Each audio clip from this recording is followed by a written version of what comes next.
Prelims pass అయ్యి మెయిన్స్కు prepare అవుతున్న విద్యార్థులందరికీ పాత్రికేయ మిత్రులకు ఈ కార్యక్రమానికి స్వాగతం పలుకుతున్నాను.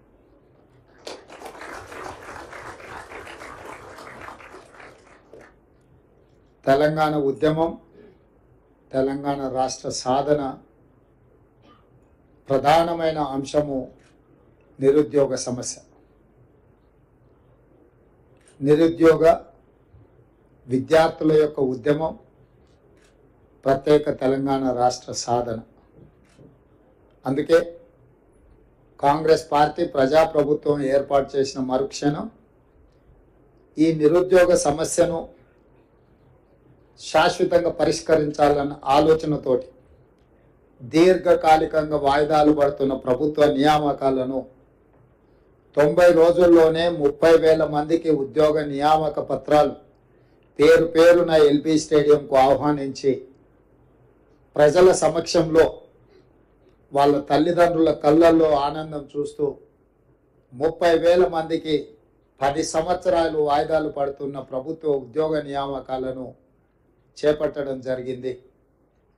అదే కాకుండా ఇంకొక 35,000 ఉద్యోగాలకు, అది గ్రూప్ 1 కావచ్చు, గ్రూప్ 2 కావచ్చు, గ్రూప్ 3 కావచ్చు, లేకపోతే డిఎస్సి నోటిఫికేషన్ కావచ్చు, ఇతర నియామకాలకు సంబంధించిన నోటిఫికేషన్లు ఇంకొక 35,000కు నోటిఫికేషన్లు ఇవ్వడం ద్వారా నిరుద్యోగ సమస్యను పరిష్కరించడానికి ప్రభుత్వం చిత్తశుద్ధితో ప్రయత్నం చేస్తున్నది అని లక్షలాది మంది నిరుద్యోగ యువకులకు విశ్వాసం కల్పించడానికి సంపూర్ణమైన ప్రయత్నం ఈ ప్రభుత్వం చేస్తున్నది.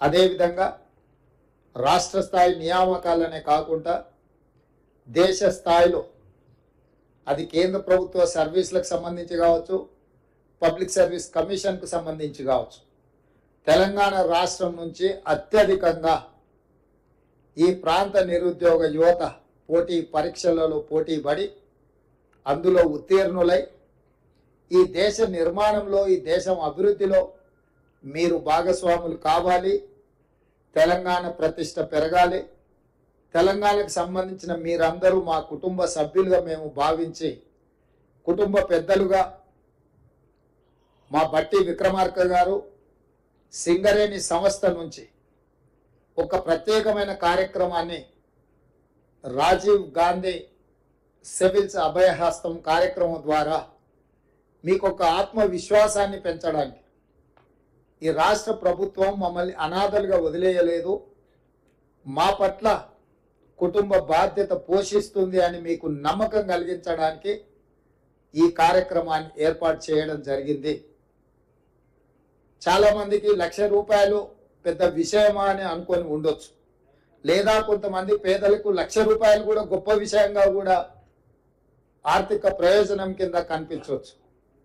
కానీ మా ప్రభుత్వం యొక్క ఉద్దేశము ఆర్థిక ప్రయోజనానికంటే కూడా, ఆర్థిక సహాయానికంటే కూడా మీరు మాకు కావలసిన వాళ్ళు, మేము మీ పట్ల ఎప్పుడు సహాయం అందించాలన్న ఆలోచనతోటి మీరు రాణిస్తే, మీరు ఇందులో ఎంపికై వివిధ రాష్ట్రాలకు, ఈ దేశానికి సేవలు అందిస్తే తెలంగాణ ప్రతిష్ట పెరుగుతుంది, మీరు మా కుటుంబ సభ్యులు అని మీకు విశ్వాసం కల్పించడానికి ఈ ప్రభుత్వం మీది, మీకోసమే ఆలోచన చేస్తుందని ఒక నమ్మకం కలిగించడానికి ఈ కార్యక్రమాన్ని ప్రధానంగా చేపట్టడం జరిగింది. మీకు తెలుసు, చాలా కాలం సచివాలయం లేదు. సచివాలయం వచ్చిన తర్వాత ఎవరిని రానివ్వకుండా పోలీసుల పహారాల మధ్యలో కాపలా కాసేది.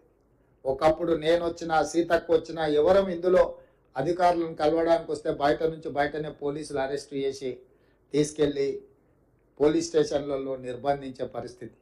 అక్కడి నుంచి ఈరోజు ఈ సచివాలయం తెలంగాణ ప్రజలది, మీలాంటి వాళ్ళందరూ ఇందులోకి రావచ్చు, ఇది మనది అని ఒక నమ్మకం కలిగించడానికి ప్రత్యేకంగా సచివాలయంలోనే ఈ కార్యక్రమాన్ని ఏర్పాటు చేద్దామని ఉప ముఖ్యమంత్రి గారు సూచన చేయడం, మేము ఆమోదించి మిమ్మల్ని అందరినీ కూడా ఇక్కడికి ఆహ్వానించడం జరిగింది. ఈరోజు నా సూచన ఒకటే, మీ అన్నగా మీరు ప్రిలిమ్స్ క్లియర్ చేయడమే కాదు మెయిన్స్ క్లియర్ చేసి ఇంటర్వ్యూలలో కూడా సెలెక్ట్ అయ్యి తెలంగాణ ప్రతిష్ట పెంచాలి. ఈరోజు బీహార్, రాజస్థాన్ ఇతర రాష్ట్రాల నుంచి అత్యధికంగా ఐఏఎస్లు, ఐపీఎస్లు, ఐఆర్ఎస్లు, ఐఎఫ్ఎస్లు ఇతర అధికారులుగా ఎంపికై వాళ్ళు ఈ దేశ సేవలో కానీ అత్యధికంగా భాగస్వాములు తీసుకుంటున్నారు. మరి అన్ని రకాలుగా ముందంజలో ఉన్న తెలంగాణ రాష్ట్రం నుంచి మనం ఎందుకు రాణించకూడదు, మన పిల్లలు ఎందుకు ఎంపిక కాకూడదు అన్న ఆలోచనతోటి మన వాళ్ళను, మన కుటుంబ సభ్యులను ప్రోత్సహించడానికి ఈరోజు ఈ కార్యక్రమాన్ని తీసుకున్నాం. మీకు సంపూర్ణంగా విశ్వాసం కల్పిస్తున్నది రాష్ట్ర ప్రభుత్వం. ఈ ప్రభుత్వం మీది, మీకు అండగా నిలబడుతుంది.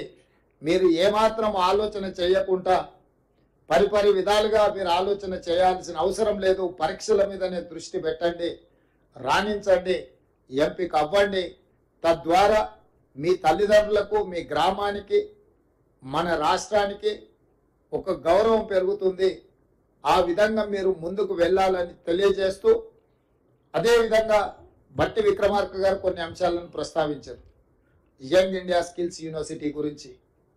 ఈరోజు తెలంగాణలో విద్య సర్టిఫికెట్ కోర్సులకు మాత్రమే పరిమితం అవుతున్నది.